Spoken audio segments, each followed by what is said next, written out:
Iran ने Israel America को ठहराया था जिम्मेदार।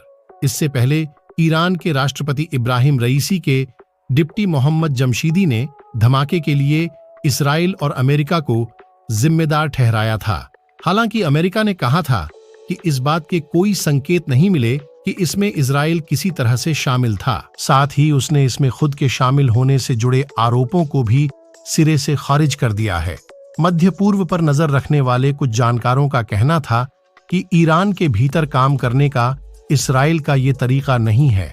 माना जाता है कि देश के बाहर होने वाले हमलों के लिए इस्राइल अपनी खुफिया एजेंसी मोसाद की मदद लेता है। मोसाद की मदद से किए जाने वाले हमले अक्सर सटीक निशाना लेकर की गई हत्या की कोशिशें होती हैं, जैसे जाने माने परमाणु वैज्ञानिकों या फिर सेना के अधिकारियों की हत्या। शोक मना रहे आम नागरिकों के बीच बम धमाका करने के लिए अपनी महत्वपूर्ण खुफिया एजेंसी को काम पर लगाना इजराइल के हित में नहीं होगा। ईरान के सुप्रीम नेता आयतुल्लाह अली खामेनेई ने कहा है कि हमला करने वालों को बख्शा नहीं जाएगा। बुधवार शाम को जारी एक बयान में आयतुल्लाह अली खामेनेई ने कहा, क्रूर अपराधियों को पता होना चाहिए कि उनसे अब सख्ती से निपटा जाएगा और बिना शक उन्हें कड़ी से कड़ी सजा दी जाएगी। आईएस के दावे के बाद क्या होगा? अब जब इस्लामिक स्टेट ने इन धमाकों की जिम्मेदारी ले ली है और यहां तक कि 2 आत्मघाती हमलावरों की तस्वीरें भी साझा कर दी हैं, ईरान के रिवॉल्यूशनरी गार्ड्स की तरफ से किसी तरह का माफीनामा सामने आएगा ऐसा नहीं लगता। अमेरिका और इजराइल से ईरान के नेतृत्व की दुश्मनी कोई दबी छिपी बात नहीं है। लेबनान, इराक, गजा और यमन जैसे कई मोर्चों पर यह देखने को भी मिलती है। जनरल कासिम सुलेमानी न सिर्फ ईरान का सबसे ताकतवर सैन्य चेहरा थे, बल्कि देश के सबसे प्रभावशाली लोगों में से एक थे।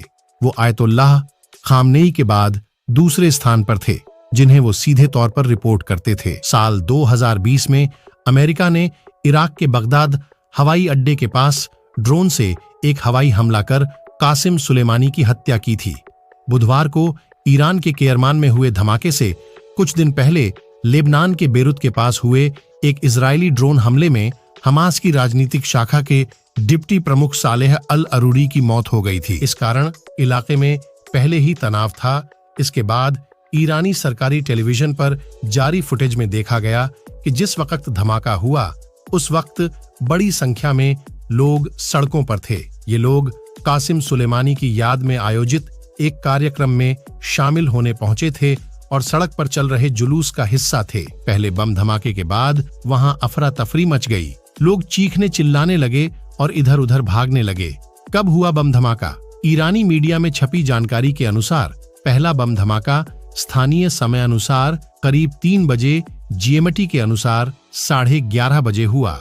ये धमाका केरमान के पूरब की तरफ साहब अल जमान मस्जिद के पास गार्डन ऑफ मार्टियर्स, शहीदों का बाग, कब्रिस्तान से करीब 700 मीटर की दूरी पर हुआ।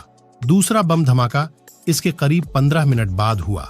ये धमाका कब्रिस्तान से करीब 1 किलोमीटर दूर हुआ। इस धमाके में उन लोगों को निशाना बनाया गया जो पहले हुए धमाके से बचकर भागे थे। केरमान प्रांत से गवर्नर ने ईरान की सरकारी समाचार एजेंसी ईरना को बताया कि दोनों धमाके सुरक्षा नाके से दूर हुए और अधिकारियों को यकीन था कि ये बम धमाके थे। लेकिन उन्होंने कहा कि ये साफ नहीं है कि बम को दूर से डेटोनेट किया गया था या फिर इन धमाकों को आत्मघाती हमलावरों ने अंजाम दिया था। वहीं ईरान की रिवॉल्यूशनरी गार्ड से संबंध रखने वाली और कट्टरपंथ समर्थक मानी जाने वाली तस्नीम न्यूज एजेंसी ने पहले सूत्रों के हवाले से कहा था कि कथित तौर पर बम से भरे 2 बैग्स रिमोट कंट्रोल की मदद से डेटोनेट किए गए थे।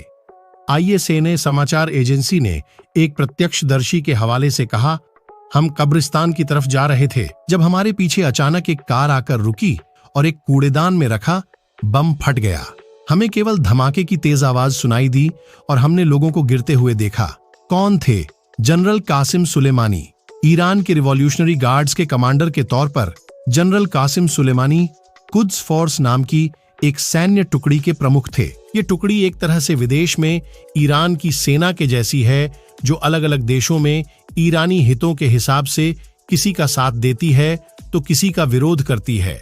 इसे ऐसे भी कहा जा सकता है कि ईरान में कहने को विदेश मंत्री होता है, लेकिन असल विदेश मंत्री की भूमिका कुद्स फोर्स के प्रमुख ही निभाते हैं।